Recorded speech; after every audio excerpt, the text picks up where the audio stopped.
Thank you, Stell. Thank you, Blake. Hello, Joe. Thank you, Coach. Unmute. Looking forward to talking to you and seeing what. Okay, Joe, I see your charts and I'm waiting for you to unmute. All right, I'm here. All right, buddy. Morning, I'm sorry. I was having some computer issues. I keep telling you I'm somewhat computer illiterate. So. Okay, that's fine. I know it's February, but Happy New Year. Haven't talked to you for a while. We had this big sell-off in S&Ps, Joe, and the bounce back. It looks like you're expecting some type of failing rally into the supply zone up here. Yeah, well, right now, yeah, I'm looking. We anticipated the bounce from demand, and we're looking now to see if we're going to get a rejection either at this trend line area or maybe at supply if it happens to poke through. Pretty big area here from 39.12 to about 39.36. So okay, we'll have to see how price reacts when it gets there, if it gets there. All right. So basically flat, waiting to see what happens here. Any success from the highs going down into demand? Yeah, well, we shorted. I shorted, and then bought at demand. So I didn't short from the top. I wasn't that lucky. All you had to do was sell it Friday. You didn't have to get the top, right? Right. Yeah. Well, I made a few shekels. I've been really focusing on some other commodities and things in the interim because the market has been bad for my accounts. Yeah. Okay. So what commodity markets are you focused on? That natural gas, gasoline, oil, so energy. Yeah, energy. Also, gold and silver. Been trading that intraday mostly. It's a kind of hard market to do on any swings with because it's just choppy price action. So taking whatever small gains we can get. Okay. Is this the only chart you want to show us here today? No, I'll show you. I'll show you some. All right. Let me show you natural gas. I love your charts. Yeah. Okay. So let's take a look at nat gas. Yeah, go to the weekly. Wow. Yeah. Okay. This played out. We played this small white ABC within this larger yellow ABC right up into this reversal zone for D. You can see both the white and yellow D were pointing to this area here.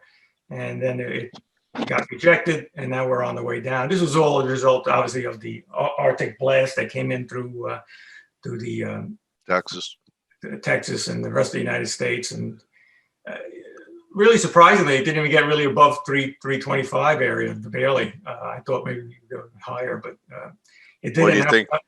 What do you think from here? Could this be a failing rally, and we're going to retest or take out C? I think gotta go to a daily here. Make it less confusing. I think we're coming into a supply zone, demand zone here. If it doesn't hold, we're probably going to hit T1, which is the reversal zone for D, the first reversal zone, which lines up nicely with this long-term trend line. So somewhere in this area, don't know where. We'll see if we're going to find support for maybe a rally into shoulder season here. If not in the breaks, then there's a demand down here, and then there's T2 all the way down here, and we have this gap fill from back in September that never got filled. That eventually I think is going to get filled sometime probably this summer. Where does that come in? Around 212? Yeah, 213.4 to be exact. Okay. So let me see. As far as crude is concerned, I'm really looking at the bigger charts. Yeah, longer term. Yeah, because it's been crazy. But you can see here, I had this consolidation box, and it broke out. And now we're heading into this long-term supply overhead, and we'll see if we get a rejection there. We're back up to pre COVID-19 at levels here. So I'm not so sure what this is all about at this point. I'm not sure it's going to sustain, but I expect a reversal from the zone, and then the RB is kind of a similar pattern. So you're expecting this rally to fail into this? Yes. Okay. I could just find my chart. tell you in a minute. There we go. So Okay. again, this is the monthly view. If you look at the weekly, we're heading right into supply here. Yeah, I mean, I think this is all part of last week's shutdown of plants and stuff. So I'm expecting reversal. I don't see how gasoline is this at this price, based on the economy at this point. I could be wrong. Now I'm getting scored. Yeah, I mean, Sure, who would have dreamed that almost every asset class, every instrument would have recovered and taken out or challenged the highs pre-COVID before the crash. With all the liquidity they're pumping into the markets, I guess there's nowhere else to go. Yeah, one asset class that hasn't, that's actually suffered, has been like TLT. I'm wondering, what you're thinking here. TLT it's almost back to the COVID crash levels, and there's hardly anyone bullish bonds anymore. So I'm wondering if there's something contrarian setting up here. Well, for me right now, I'm looking at this buy zone. I'm actually have a position that I carried over that I'm getting actually crushed on, but I'm waiting for this zone to get hit and see what happens. I think this is going to bounce from here. I don't think yields are going to sustain much longer. This is at ZB. This is ZN, kind of similar. Yeah. And if we look at the TNX, right back to breakdowns. Yeah. Yeah, I think this is going to, it keeps making divergent highs, but the divergence keeps holding. So I think that we're going to pull back. We have all these gaps down here that I think are going to fill. Obviously, this one down here is a long way away, but certainly.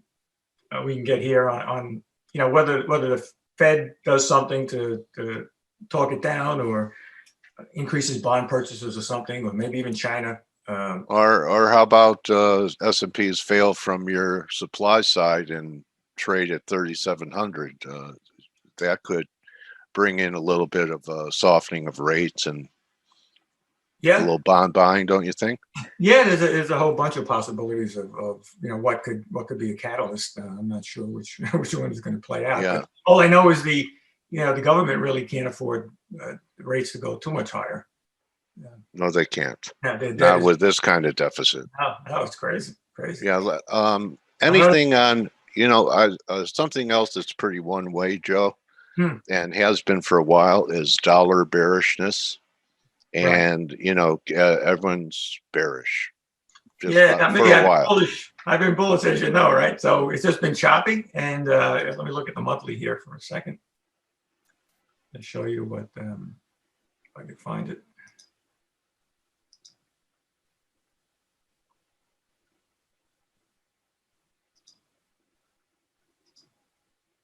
I think I got the wrong chart here. Hold on one second. Yeah. Sorry, got too many charts here to keep track of. That's okay. You're a market. You're a scanner. Yeah. Okay, so this is the monthly. You can see we had divergence here back in 2014.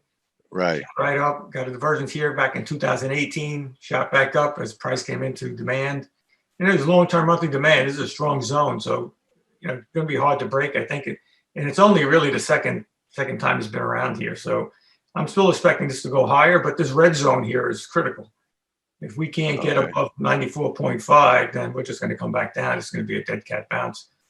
But right now, we got positive D, and we'll see. And on the lower time frame, you can see we have positive divergence also. That now again we're struggling to get through this 91 area. It got failed here, but once we can break above 92.25, let's say, I think we got a shot to go higher. So I mean, as bearish as everyone is, we haven't made a new low for what's this, a weekly chart for almost a couple months, or a month or so. And I don't understand the bearishness, because I think the eurozone is they're printing faster than the United States is. So the theory that somehow the U.S. dollar is going to be worse off than the euro doesn't make any sense to me. So that's why but it's been choppy. You can see I think we're basing here. We're just trying to chop it around, forming a base, and then we're gonna break out higher. One of the I'm sorry. Go ahead. No, go ahead. I was going to say one of the other instruments I was looking at here is I'm looking at coffee. I think coffee is a short supply. Okay. It's been on a rampage. I don't have KC futures, but I use this as a proxy. ETF they have ETFs on all these different commodities now, on cattle, on the grains, on everything. I prefer the futures, but I don't want to pay the ice price for the feed, so I just use that. Oh, I see. Okay. So all right. Anyway, I think this may be a short once it gets into the $40 range here. And then the other thing is, if you look at currencies, they've been playing out pretty much the way I expected. If you look at the daily, daily still looks good. Yeah. We had this nice ABC. I thought maybe D was done, and then I posted the other day. I said, look, I'm not so sure because we're starting to see some consolidation here, and now we popped today. I think we're headed up here, but we have a negative divergence, so it's going to set up another negative divergence for the next leg down, at least in my opinion. And then if you look at the yen, it's just the opposite. We're going down, but we got positive. So could be a three drive formation. I was just going to say that. I know you like those 3 drive patterns, and setting up for one. I'm a one-trick pony, Joe. Hey, that's all you need is one thing to make money in this market, and they don't always work. So nothing always works. Right. So okay, nice looks. You want to see gold? Yeah, I do. I'm interested in what you're thinking here. I have it as a big descending triangle, and look, you do too. I got both. I have a descending triangle and I got a channel. Now, which one plays out? I don't know. You can see the bottom here for the triangle. Right. But this is a continuation pattern, right? So technically, this is supposed to break out if this triangle. Right. But if it fails and we break down here, and certainly if we break through 1669 here and this channel, and we're going to go lower. I can't see the future, but that flat line. I mean, that formation, if you take it seriously, which I have a hard time doing, is like a $200 formation that would take you under 1600. Yeah. Which I was looking for more like 1680 from months ago, but that's what the formation says. It would be, I think, about 1580 or something like that, a measured move. Of a descending triangle. Of the descending triangle, absolutely. But we're going to see which plays out. But we have this demand zone here, so I think from a shorter term perspective, if we do dip into here, we'll probably get a little bit of a bounce. Nothing's going straight down, but I think this demand zone is what I'm waiting for a nice long for me, at least for a short term to midterm play, and then we'll see, because this could just be a bullish underthrow, and then boom, this thing takes off. Everybody starts shorting, thinking this triangle is breaking down, and then it breaks up. But again, right now it's bearish. I mean, you can't argue it's lower highs and lower lows. So, whether that's going to continue is another question. We have like a double bottom here, so on a weekly. So we'll see how things play. Silver looks better, doesn't it? Yeah, actually, I have silver here too. But now you mentioned, see, you're like my trading warrior buddy. We are. We're kindred spirits. All right. So I was actually looking at this ABC on this short 1 hour time frame. I was long this morning, and this dollar pop just stopped me out. Right. But, this could still go higher, but I think overall, silver is looking a little more bullish. If I could find a longer term. Maybe we have to take out A first. Maybe this is C. The first break A, and then the bounce B, and we get a C. Yeah, it could be. I mean, look, this is off of the shorter time frame, so I don't know. From a daily perspective, I know I have a chart here somewhere. Maybe not. Hang on, let me see. Yeah, there you go. Yeah, that wasn't really the chart I was looking for, but I don't know where it is. Somewhere around. Oh, here it is. Okay, so we've been chopping around this between the support and resistance zone. So I'm waiting to see if we could break above this 28 level, really. And then you get back into what was a former supply zone, probably a little larger now. Right. But, 29, 30 area is probably key. But it definitely, you can see, I mean, from the daily, it's higher highs, higher lows. The weekly is also looking more bullish than gold, right? You can see. Yeah. higher highs. It's held up better, the gold silver ratio. Absolutely. And it could be that, the silver, I guess in my thought, is industrial metal. So if the economy is going to start picking up, maybe there'll be more of a need for it. So I can see silver being more bullish than gold right now. Are you going to accept the vaccine? I haven't decided yet. Okay. I'm letting everybody else be the guinea pig, and then I'll figure it out. All right. Well, I had 1 dose. Oh, you did? Yeah. So I'll let you know what happens after number 2. And Joe, one of the things that I don't always ask people, but it's pretty important, and I want to wrap it on it. What would you say your edge is in the markets? You ever think about what your edge is? Well, yeah, all the time. I tell my subscribers that you don't want to enter a trade unless you have some kind of edge that you don't want to enter into a trade long or short on a feeling, right? You want to have something, whether it's technical, or preferably more than one technical indicator to kind of give you an edge. So most of the time, I look at supply and demand levels and try to combine them with other technical analysis, such as trend lines, moving averages, triangle structures, or wedges, anything that'll give me some kind of clue, along with, of course, divergences are my biggest clue, because I just think that it's giving you a foreboding sign of what may happen. Now, they don't always work. Nothing always works in the market, but I've had good success using that combined with the other indications to try to give myself an edge. So if I have an ABC pattern coming in and we're coming into what may be a reversal zone for C, I look for a divergence. Is there a divergence that's looking to confirm that? Now I have two signs that point to a possible change in trend, and if I want to go long or short, that gives me a little bit of an edge. Okay, so really the answer is, I know you were in law enforcement, but in the markets, it's almost like being a good lawyer, isn't it? The more evidence Correct. you have to build the case to take risk, the better. Yeah, no, absolutely. It's like being confluence. Yeah. Detective lawyer, same thing. You build your case based on the evidence, and so you'll try to find facts that support your, to support what your trade wants to be, whether it's long or short. And if it's not there, you don't enter the trade.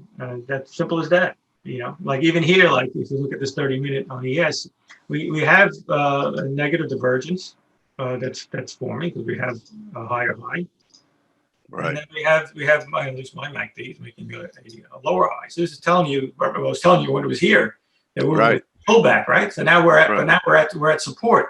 So you can't take anything on its own. You have to look at everything together. But you see, we have this support zone here. Yeah. Right. So we're at support. You take partial, for example, if you had sold it up there, would you be taking partial profits here? Do you take partials? I probably take all profits. Okay. All right. Yeah. You're like me. I'm in and out, man. I hit and run. I'm like a monkey with the banana. I take it. Well, you're not. You know what? You're no monkey to me. You're really have some skills, Joe, and that's why I keep inviting you back. You know it is. This market is so choppy. You can't hold for long periods anymore. It's just like you get to support. You can't. You don't want to risk losing those profits, so you just take it. Just take it. The market becomes more amenable to swing trades. Right now, it's just choppy. Yeah, a lot of sideways action in the market. Market's trying to resolve itself. And Bernard Baruch had a very successful career saying, "You never go broke taking profits," or "I take profits too soon," is what he used to say. So I'm like Bernard Baruch. I make the tough money, and then the windfalls happen without me. Yeah, correct. It only happens right? After I exit, then it goes the way I want. Yeah. Anyway, Joe, it was great. It was great having a nice conversation with you and some looks with your black background on your charts, and really appreciate you running through all these different instruments. And you are my trading warrior buddy, brother, whatever you want to use for B. I appreciate your work. Okay, my friend, I appreciate you having me on, and thank you again, and best of luck to you and everybody who's trading out there against these markets. Tough time. Thank you, and same to you and all the people that you share your ideas with, Joe. Appreciate you being here today. You're welcome. And we'll have you back maybe, how about May? I'll send you I'll Sure. send you a message on Twitter. Sounds good. All right. You're welcome, Sinatra, All right, Monica, everyone. They're thanking you, Joe, for sharing your work, and we'll see everyone tomorrow. Good hunting the rest of the day. You're welcome, Brock. Damien loves these meetings. Okay, we'll spread the word, and that's a wrap. Remember, don't just count your pips, count your blessings, and we'll see everyone tomorrow. You're welcome, Sonny. Thanks again, Joe.